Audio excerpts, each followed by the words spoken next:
Last year, Kashmir had a population of 1,40,000 Hindus. In the last 6 months, more than 1 lakh Hindus have fled their homes, many with just their clothes on their backs. Several pockets of Hindu population, like Habba Kadal, Renawari and Karan Nagar, have become ghost towns. There were numerous pressures that forced these Hindus to leave. Children had no schools to go to. Colleges were closed. Weeks of curfew had converted homes into prisons, often without electricity, water and food. But most of all, it was the tension of being a minority in an increasingly fanatical atmosphere, where the very air they breathed was laden with violence and fear.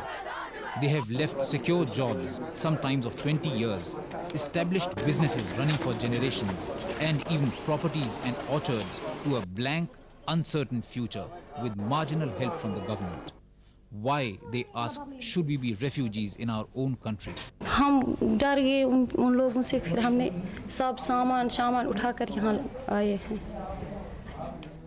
Suddenly, her mother, who was sitting next to her, began to weep. दुखी इसलिए है कि इसकी 3 बेटियां हैं, बड़ी बेटियां हैं. मैं भी इसकी एक बेटी हूँ. ये इसलिए रोती है. हम क्या करेंगे?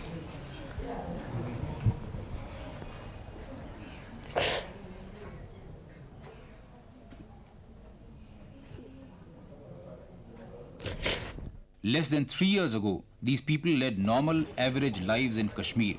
In the last 6 months, that normal world is now sadly part of their good old days nostalgia.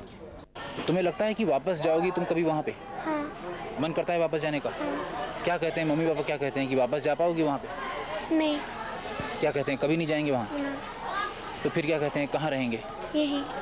तो यहाँ क्या करेंगे? पता नहीं. Large-scale migration began when the release of Rubia in exchange for 5 militants led to mass hysteria in most parts of the valley. The next phase came in the 3rd week of January when huge processions were taken out in the valley, processions in which many Hindus were forced to march in front. हम मजबूर थे, हमारे हाथ बंधे हुए थे, उनके नारे थे कि अगर आप नहीं निकलेंगे हम आपको मारेंगे. ये उनके क्या नारे लगाए आपने? पाकिस्तान जिंदाबाद, यहाँ क्या चलेगा, निज़ाम Mustafa.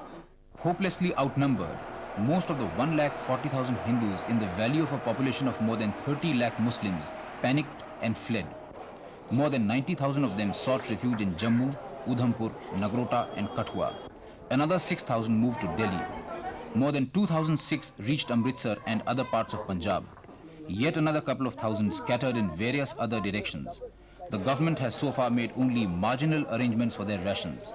A large majority of them have not found accommodation in the limited number of camps set up by the government. मुझे पहले भी थ्रेटनिंग आ रही. अब आप वापस जाएंगे कभी? नहीं, मैं नहीं जा सकता. तो क्या करेंगे आगे? क्योंकि यहाँ अगर वहाँ से वो ऑफिसर ही है, उससे बेहतर है यहाँ गली कोचों में भीख मांगना और अपने आल को पालना, आज़ादी से रहना, बगैर किसी थ्रेट के यहाँ पर अपने बच्चों के साथ रहना. सारा परिवार आ गया? सारा परिवार. कोई वहाँ नहीं बचा?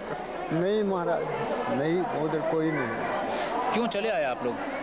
जब वहाँ पर ऐसे सब लोग आ गए तो हम भी आ गए. क्या कहेंगे उधर? The migrants have had to leave behind everything. Their bank accounts and valuables kept in lockers are practically frozen. There are hectic distress sales of ornaments by the women in order to subsist. In Jammu, land prices and house rents have shot up all of a sudden. जब हम अपना सामान लेकर आने लगे तो वो बोलते हैं इधर की कमाई इधर ही रहेगी, तुम खाली आ जाओ. हम खाली 3 कपड़े में आए वापस. मतलब प्रॉपर्टी सेल नहीं कर पा रहे हैं लोग? नहीं हो सकता है. क्यों, ऐसा क्या? उन्होंने वो किया है ऐसा प्रोग्राम कि हम किसी हिंदू की प्रॉपर्टी नहीं खरीदेंगे. इसका क्या मतलब हुआ? यही कि मतलब मुफ्त में मिलेगी. People who are doing well now find themselves looking for employment.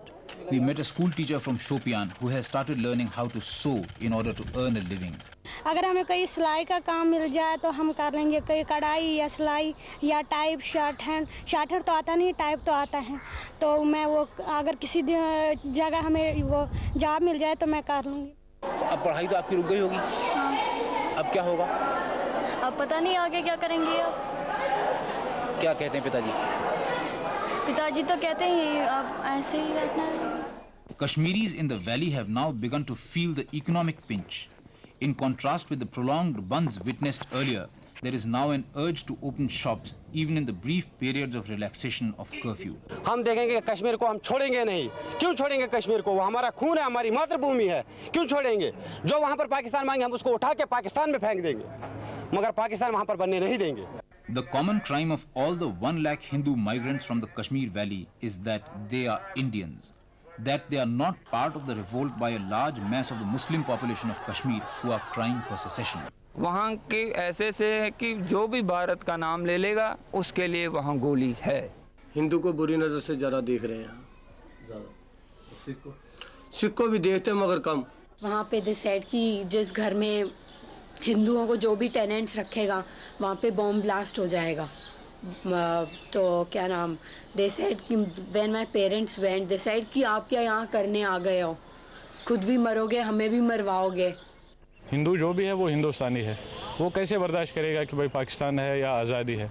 अगर आज़ादी वहाँ हो भी जाए तो वो सारे हिंदुओं को क्रैश करेंगे, जैसे पाकिस्तान में वहाँ हिंदुओं का नाम निशान ही नहीं है। बिल्कुल, हिंदू को वो अपने जान से दुश्मन समझते हैं। ये तो एक प्रोपेगेंडा है कि हम आपको कुछ नहीं करेंगे, वो है। लेकिन दरअसल जो है इन द लॉन्ग रन जो है वो या तो उनको कन्वर्शन करेंगे या तो उनको मार डालेंगे। लेकिन मुझे नहीं लग रहा कि कश्मीरी का खून इतना गंदा है, वो किसी कश्मीरी पंडित को जबरदस्ती करेंगे, ये हो ही नहीं सकता।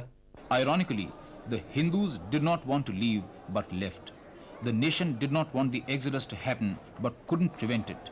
And even the Muslim fundamentalists tried to stop the Hindus from vacating the valley but couldn't succeed. They wanted the Hindus to stay back because they feared the administration had tipped off the Hindus to sneak out so that a massive crackdown became possible. मैं तो जा रहा हूँ सड़क पर, कोई आएगा इतना सा बच्चा बोलता है, गाली बहन की गाली देता है, माँ की गाली देता है, उसको क्या कहेंगे?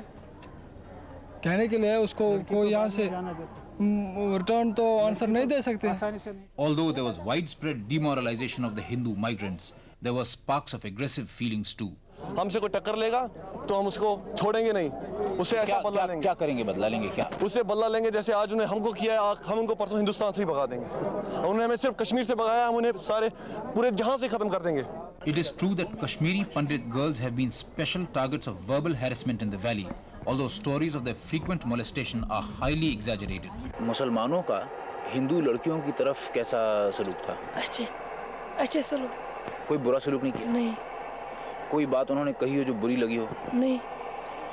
कुछ बुजुर्ग ये कहते हैं कि लड़कियों के साथ बुरा सलूक करते हैं और ये कहते हैं कि हम लड़कियों को रख लेंगे यहाँ पे और पंडित लोग चले जाओ, लड़कियाँ छोड़ जाओ अपनी, हम पाकिस्तान बनाएंगे। नहीं। ऐसा नहीं है? नहीं। ये लोग झूठ बोल रहे हैं? हाँ। अभी तक ऐसा कोई बुरा सलूक नहीं हुआ, तो यानी वो लोग झूठ बोल रहे हैं? नहीं, कोई बात सच होगी, कोई बात झूठ होगी। There are reports that mullahs from other parts of the country have gone and taken positions in mosques in the valley. Islamic fundamentalism has registered a higher pitch. We went to Anantnag, which had witnessed organized communal riots in 1986, in which several places of worship were destroyed. A large number of Hindus had migrated from here then. Most of them have fled now. We talked to a Hindu surrounded by his Muslim neighbors. अगर खाली freedom होता, भाईचारा होता तो तब तो हम कहते कि ठीक है, लेकिन थोड़ा हम उससे डरते हैं कहीं अगर इस्लामिक रूल हो जाए तो हमें रिलीजियस फ्रीडम मिल जाएगी नहीं। आप भी भागेंगे क्या? अगर ऐसा हो गया कि माहौल ख़राब ज़्यादा हो गया तो नेचुरली हमको भागना पड़ेगा। तो ऐसा आप कब मानेंगे कि माहौल ख़राब हो गया? वैसे माहौल बहुत ख़राब हो चुका है, यहाँ पे 98% भाग गए Hindu. It was in Shopian, a small town where 2 days after the release of Rubia Sayyed, a mob affected by mass hysteria had burned down a place of worship, attacked the Hindus and destroyed their properties. मंदिर को क्यों जलाया ये भी मैं आपको बताऊं, ये एक कोइंसिडेंस है कि मंदिर की इमारत में ही इंटेलिजेंस ब्यूरो के आदमी रहते थे, तो एक्चुअली निशाना उनका वो था। तो जब आग कहीं पे लगती है जो कुछ भी आसपास हो वो सब लपेट में आ ही जाता है।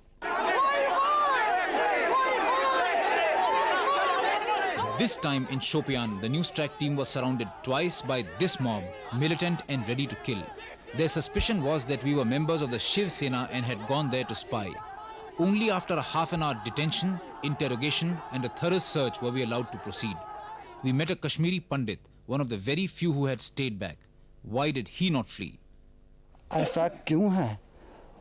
वो अगर उस वो पूरी वो जो है 100%, हाँ हमको भी वो 10% या 12% वो डर भी है, लेकिन फिर हमारा वो जो है मेरा फादर ये सोचता है कि हमने 47 में भी देखा है या वाकई चीज़ देखे हैं, जब अगर मार रहा है क्या पता है इधर भी अगर हम भगवान ने लिखा है तो हम यहाँ पर भी मार सकते हैं, अगर वहाँ लिखा होगा तो वहाँ पर, लेकिन मारना तो एक बार है. While the Indian government is gradually trying to get a grip on the Kashmir problem, Pakistan is trying its best to clear the pitch as much as possible.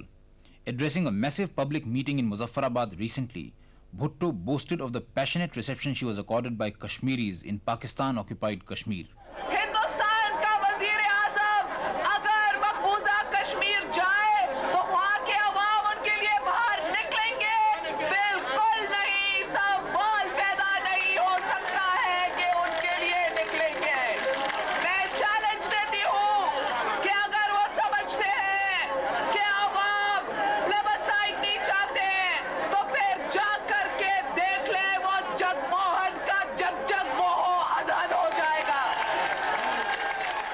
Benazir Bhutto, as you know, has been training her guns against me personally. She had been shouting from the housetops and get out Jagmohan, somehow or the other. This was precisely because the game plan which she had worked out, it fizzled, and these forces understood that I was the main stumbling block in their plan. Acutely aware of India's overwhelming military superiority over Pakistan, Bhutto has missed no opportunity to add fuel to the fire. अगर Vietnam के अंदर एक छोटा सा मुल्क बड़े super power के साथ मुकाबला कर सकता था, और अगर चाइना के अंदर लॉन्ग मार्च के बाद चाइना के अवाम आजादी हासिल कर सकते थे, अगर अफगानिस्तान के अंदर अफगानिस्तान के अवाम एक सुपर पावर का मुकाबला कर सकते हैं, तो आप कोई सुपर वुपर पावर नहीं है कि कश्मीर के अवाम के साथ मुकाबला करके अपना हक लाने. Bhutto's haranguing tirades and wild promises on Pakistan television, also seen on the Indian side, have done enough to whip up mass hysteria. Kashmir के बहादुर अवाम मौत से नहीं डरते हैं क्योंकि वो मुसलमान हैं. कश्मीरियों के रगों में मुजाहिद और गाजियों का खून है. कश्मीर के अवाम के रगों में मुजाहिदों का खून है, क्योंकि कश्मीर के अवाम वारिस हैं, रसूल पाक सल्लल्लाहु अलैहि वसल्लम के वारिस हैं.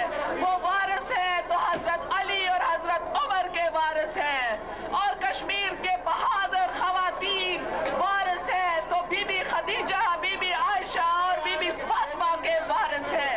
वो लड़ना भी जानते हैं और वो जीना भी जानते हैं, और अगर वो जिएंगे तो वो इज्जत के साथ जिएंगे, अपने हक को लेकर जिएंगे. As the death toll rose in the province of Sindh, Bhutto exposed her own weakness by calling the Pakistani army to crush the agitation in Sindh. Pakistan का रोल हमारे लिए ठीक नहीं है. कैसे? वो हमेशा चाहता कश्मीरी को जलील करना, वो नहीं चाहता कश्मीरियों को इज्जत मिलना चाहिए. नहीं, वो अपने घर नहीं संभालते. देखो कितने 100 आदमी मर रहे हैं वहाँ कोई हिंदू मुस्लिम लड़ाई नहीं है, वहाँ आपस मुसलमान को मारते हैं. उससे अच्छा हम हिंदुस्तान में बैठे हैं, हमें इज्जत है, भाईचारा है, सब कुछ है. आवाम के दिल की धड़कन सुननी चाहिए, नहीं तो आप देखेंगे कि कश्मीर के अवाम बहादुरी के साथ, दिलेरी के साथ अपनी आजादी खुद लेंगे. हर शहर से एक ही आवाज बुलंद होगी, आजादी. हर एक गांव से एक ही आवाज बुलंद होगी, आजादी. हर ही मस्जिद से एक ही आवाज बुलंद होगी, आजादी.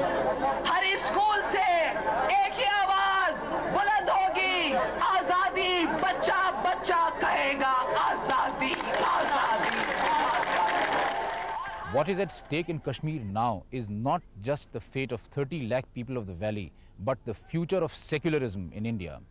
What we have to guard against now is the possibility of an impending danger. That Kashmir that could once be offered as an example of communal harmony could now become responsible for the breakdown of the secular fabric of the country. There should be no hesitation in taking the strongest possible measures to prevent that from happening.